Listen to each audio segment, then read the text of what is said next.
ನಮಸ್ಕಾರ ವೀಕ್ಷಕರೇ, ನ್ಯೂಸ್ಗೆ ಸ್ವಾಗತ. ನಾನು ಜಯಶ್ರೀ ಶಿವಕುಮಾರ್.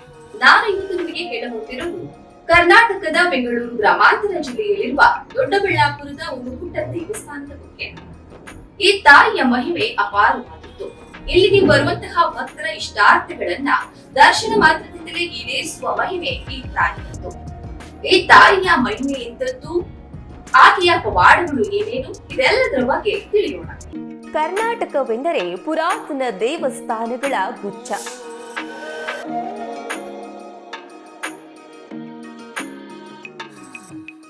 ಇಲ್ಲಿ ನೆಲೆಸಿರುವ ಪ್ರತಿ ದೇವಸ್ಥಾನಕ್ಕೂ ಒಂದೊಂದು ಇತಿಹಾಸವಿದೆ.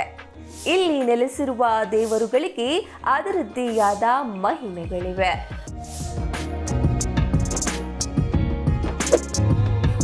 ಇವತ್ತು ನಾನು ನಿಮಗೆ ಹೇಳ ಹೊರಟಿರೋದು ಅಂಥದ್ದೇ ಮಹಿಮೆ ಹೊಂದಿರುವ ದೇವಿ ಮಹಾತ್ಮೆ ಬಗ್ಗೆ. ಬೆಂಗಳೂರು ಗ್ರಾಮಾಂತರ ಜಿಲ್ಲೆಯ ದೊಡ್ಡಬಳ್ಳಾಪುರದ ಪಿಂಡಕೂರು ತಿಮ್ಮನಹಳ್ಳಿ ಎಂಬ ಸಣ್ಣ ಹಳ್ಳಿಯಲ್ಲಿ ನೆಲೆಸಿರುವ ಈ ಶಕ್ತಿ ದೇವತೆಗೆ ಸುಮಾರು 5 ದಶಕಗಳ ಇತಿಹಾಸವಿದೆ. ಈ ದೇವಿಯ ಹೆಸರು ಶ್ರೀ ನಗರೇಶ್ವರಿ ಅಮ್ಮನವರು.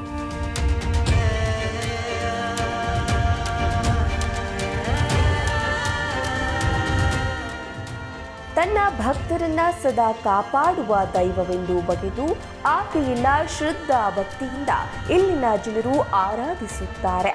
ನಗರೇಶ್ವರಿ ಅಮ್ಮನವರಿಗೆ ಪ್ರತಿ ವರ್ಷ ಯುಗಾದಿಯಲ್ಲಿ ಜಾತ್ರೆಯನ್ನು ನಡೆಸಲಾಗುತ್ತದೆ.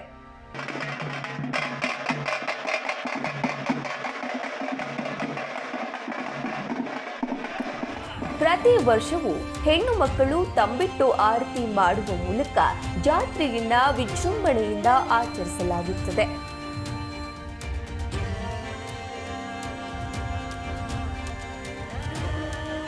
ಇಲ್ಲಿನ ಪ್ರತ್ಯಕ್ಷ ದರ್ಶಿಗಳು ಹೇಳುವ ಹಾಗೆ ಇದು ಪ್ರಕೃತಿಯ ಅತಿ ಸುಂದರ ತಾಣ.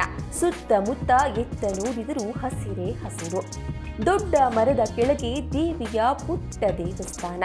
ಹಸಿರು ಗಿಡ ಮರ ಬಳ್ಳಿಗಳು ಸೊಂಪಾಗಿ ಹಬ್ಬಿದ್ದು ಋಷಿಗಳು ನೆಲೆಸುವ ಪರ್ಣ ಕುಟೀರದಂತಿತ್ತು.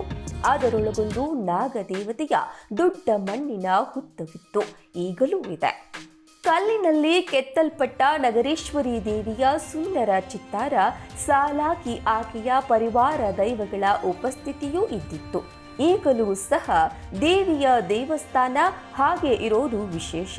ಯಾವುದೇ ಚಾವಣಿ ಇಲ್ಲದೆ ಇರೋದು ಕೂಡ ದೇವಿಯ ಮಹಿಮೆಯಲ್ಲಿ ಒಂದು. ಇಲ್ಲಿ ನೆಲೆಸಿರುವ ಎಷ್ಟೋ ಜನರಿಗೆ ದೇವಿಯ ಸ್ವಯಂ ದರ್ಶನವಾಗಿದೆಯಂತೆ ನಾಗರೂಪದಲ್ಲಿ. ಇದು ಅಚ್ಚರಿಯಾದರೂ ಕೂಡ ಸತ್ಯ. ಈ ದೇವಿಯ ಮಹಿಮೆ ಎಂಥದ್ದು, ಪವಾಡ ಎಂಥದ್ದು, ತಮಗಾದ ಅನುಭವದ ಬಗ್ಗೆ ಸ್ವತಃ ಭಕ್ತರೇ ನಮ್ಮೊಂದಿಗೆ ಹಂಚಿಕೊಂಡಿದ್ದಾರೆ. ಎಷ್ಟು ವರ್ಷದಿಂದ ಬರ್ತಿದ್ದೀರಾ ಮೇಡಮ್? ಆಲ್ಮೋಸ್ಟ್ ನಾನು 25 ಇಯರ್ಸಿಂದ ಬರ್ತಾ ಇದ್ದೀನಿ. ಏನೇನು ಕಾರ್ಯಸಿದ್ಧಿ ಆಗಿದೆ ಈ ದೇವಸ್ಥಾನಕ್ಕೆ ಬಂದಾಗಿಲ್ಲ?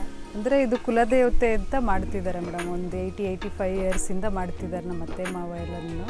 ಈಗ ನಾನು ಮದುವೆಯಾಗಿ ಬಂದಾಗಿಂದ 25 ಇಯರ್ಸಿಂದ ಮಾಡ್ತಾ ಇದ್ದೀನಿ. ಏನು ಸಂಕಲ್ಪ ಮಾಡ್ಕೊಂಡು ಹೋಗಿರ್ತೀವೋ ಅದು ನೆರವೇರುತ್ತೆ.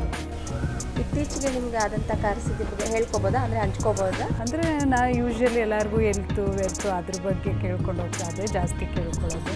ಅದು ಇಯರ್ಲಿ ಸಕ್ಸಸ್ ಆಗುತ್ತೆ. ವರ್ಷ ಬರ್ತೀರಾ? ಹಾಂ, ವರ್ಷ ಎವರಿ ಇಯರ್ ಮಾಡ್ತೀವಿ. 24ನೇ ಇಸ್ವಿ ನಮ್ಮ ಮದುವೆ ಆಗಿರೋದು.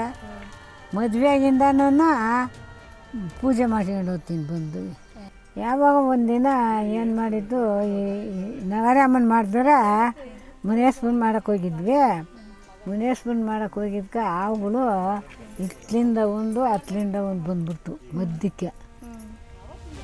ಸ್ವಾಮಿ ನಮ್ಮಪ್ಪ ನಾವು ನಗರಮ್ಮನೆ ಮಾಡೋದು, ಯಾವಾಗೂ ನಾವು ಇದನ್ನೇ ಮಾಡ್ತೀವಪ್ಪ, ಬೇರೆದು ಮಾಡಲ್ಲ ಅಂತ ಒಂದು ಕೇಳಿದ್ಕೆ ಅದು ಹತ್ತೋಯ್ತು, ಇದು ಗೊತ್ತಾ, ಹಂಗಾಗಿತ್ತು. ಆದ್ದರಿಂದ ಇಲ್ಲಿ ಹುಲ್ಲಾಯ್ತಾ ಇದ್ದೀವಿ. ಏನು ಎಷ್ಟುದ್ದ ಎಗರ್ತದೆ, ಇಷ್ಟುದ್ದ ಎಗರಿ ಸುತ್ತ ಹಿಂಗೆ ನೋಡ್ತದೆ, ಬರ್ರ ಅಂತದೆ. ನಮ್ಮಮ್ಮ ತಪ್ಪಾಗಿದೆ ಮಾಡ್ತೀವಿ ಅಂತ ಮಾಡಿದ್ವಿ. ತಾತ ಮಾಡೋಣ ಯಾವಾಗ. ನಾವೇನು ಮಾಡಿದ್ವಿ, ಎಲ್ಲ ಬೇರೆ ಬೇರೆ ಹೋಗಿ ಎಲ್ಲರೂ ಬೇರೆ ಕಡೆ ಮಾಡ್ತಿದ್ವಿ.